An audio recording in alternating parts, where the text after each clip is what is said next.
Other big story tonight, a Columbus mom pushing for justice. There's a whole lot of talk and not a lot of action. The mother of Donovan Lewis is opening up more tonight, hoping to keep her son's case in the spotlight. You may remember Lewis was shot and killed last month by Columbus police officer as the department served a warrant. Tonight, she says she is still seeking answers and justice. She sat down with our Brittany Bailey. First and foremost, I want the officer that actually shot him to be fired, indicted. I want him to be in jail for what he did. What he did is criminal. He murdered my son. Rebecca Duran is crystal clear in her intentions, but her determination is still shrouded in grief. Still can't wrap my mind around it. I never dreamed that I would be in this situation. She is the latest mother who's lost her son to gun violence, this time at the hands of police. On August 30th, Columbus police were serving warrants for Donovan Lewis on domestic violence, assault, and firearm charges.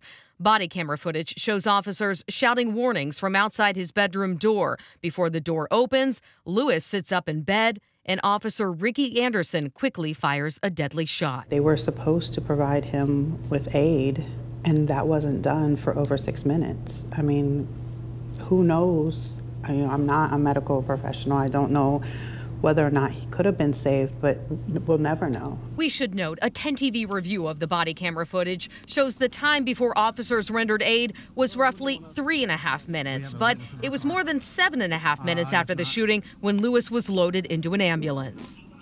10 TV also reviewed Officer Anderson's personnel file, which showed he was fired by the department 20 years ago, but then reinstated by an arbitrator.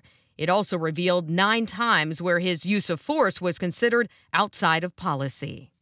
So the question I have is, do violating police policy on use of force, does that matter in a policeman's evaluations of his or her performance? Apparently not. More than anything, he was strong, so I have to be strong. And I will not allow his death to be in vain. I won't stop until we can get real changes, not just talking about change.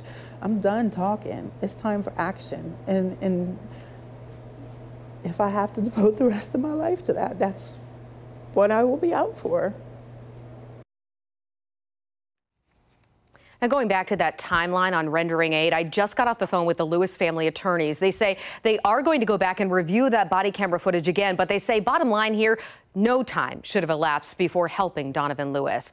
I also reached out to Officer Ricky Anderson's attorney for comment. Mark Collins said he had not seen the personnel file yet and added nothing in the officer's personnel file changes the fact that our client was forced to make a split-second life or death decision on use of force. The BCI is the agency now investigating. We're told today that investigation is still underway. The results will be given to the Franklin County Prosecutor's Office. Yolanda.